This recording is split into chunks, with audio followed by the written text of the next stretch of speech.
Murka mendidih darah Irjen Fadil Imran lihat anggotanya dimaki-maki preman.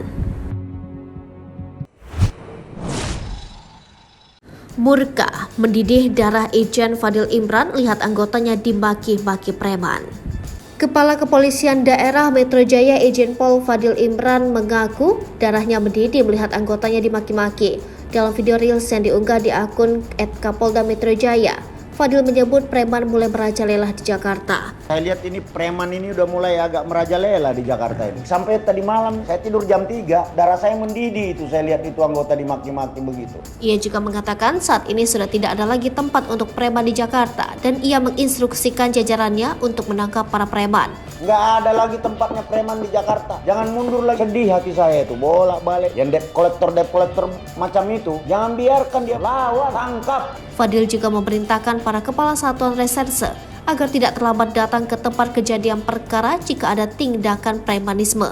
Jangan pakai lama. Ini kasat serse ini jangan terlambat datang ke TKP kalau ada begitu. Cepat respon, cepat tangkap itu yang preman-preman kayak gitu. Debt collector itu kalau ada ngomongnya kasar. Kapolda Metro Jaya pun menyentil perusahaan leasing atau pembiayaan yang menggunakan jasa debt collector dengan kekerasan. Termasuk yang order itu, siapa itu perusahaan leasing yang order itu? Nggak boleh lagi debt collector yang menggunakan kekerasan, menteror orang, nggak boleh lagi. Saya perintahkan kamu itu.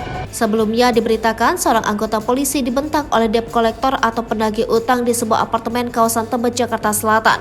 Peristiwa itu terjadi saat polisi itu berniat menjadi penegah ketika debt collector itu hendak merampas mobil seorang penghuni apartemen bernama Clara Sinta. Dalam video tampak Clara dan para debt collector saling beradu argumen di salah satu ruangan. Terdapat pula seorang anggota polisi yang turut menyaksikan peristiwa itu. Pihak Kepolisian Resor Metro Jakarta Selatan membenarkan bahwa polisi dalam video itu adalah anggotanya. Saat ini polisi tengah mencari debt collector yang membentak anggotanya tersebut. Kepala Seksi Humas Polres Metro Jakarta Selatan AKP Nurmadewi menyebut proses pencarian telah dilakukan.